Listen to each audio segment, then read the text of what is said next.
બગોદરા ખાતે આવેલા મંગલ મંદિર માનવ સેવા પરિવારમાં ગુજરાત સરકારના કેબિનેટ મંત્રી પરસોત્તમભાઈ સોલંકીના 66મા જન્મદિવસની અનોખી ઉજવણી કરાઈ હતી.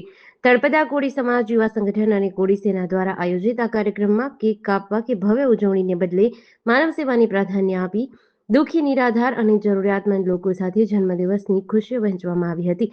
આ પ્રસંગે આશરે 550 જેટલા નિરાધાર અને વંચિત લોકોએ ભોજનનો લાભ લીધો હતો.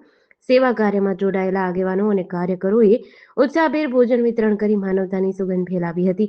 કાર્યક્રમ દરમિયાન સેવા, સહાનુભૂતિ અને પરોપકારની ભાવના છલકાતી જોવા મળી હતી.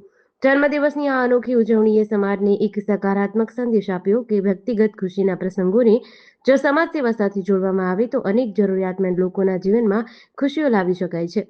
રાજ્ય કક્ષાના મંત્રી માનનીય શ્રી પરસોત્તમ સોલંકીના જન્મદિવસ નિમિત્તે ધોળકા તળપદા કોળી પટેલ યુવા સંગઠનની ટીમ, કોળી સેના ગુજરાત અને અખિલ ભારતીય કોળી સેનાની ટીમ દ્વારા આયોજિત મંગલ મંદિર માનવ સેવા ખાતે બગોદરા એમના જન્મદિવસ નિમિત્તે અમે જરૂરિયાતમંદ લોકોની ભોજનનું કાર્યક્રમ ગોઠવેલું હતું. આજના સમયની અંદર આધુનિક સમયમાં લોકો કેક કટિંગ કરીને જે જન્મદિવસની ઉજવણી કરી રહ્યા હોય તેની જગ્યાએ અમે અને અમારી ટીમ વતી આજે જરૂરિયાતમંદ લોકોને ભોજન આપીને જે એક ઉમદા વિચાર રજૂ કર્યો છે.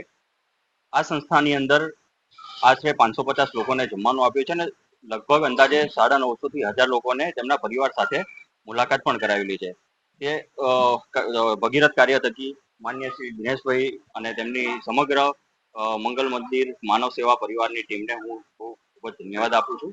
આજરોજ મંગલ મંદિર માનવ સેવા પરિવાર બગોદરા ખાતે ગુજરાત રાજ્ય સરકારના મંત્રી શ્રી અને કોળી સમાજના હૃદય સમ્રાટ એવા શ્રી પરસોત્તમભાઈ સોલંકીના જન્મદિવસ નિમિત્તે ધોળકા તાલુકાના કોળી યુવા સંગઠનની ટીમ તેમજ અખિલ ભારતીય કોળી સમાજ અને સમગ્ર ધોળકા તાલુકાના કોળી પરિવાર વતી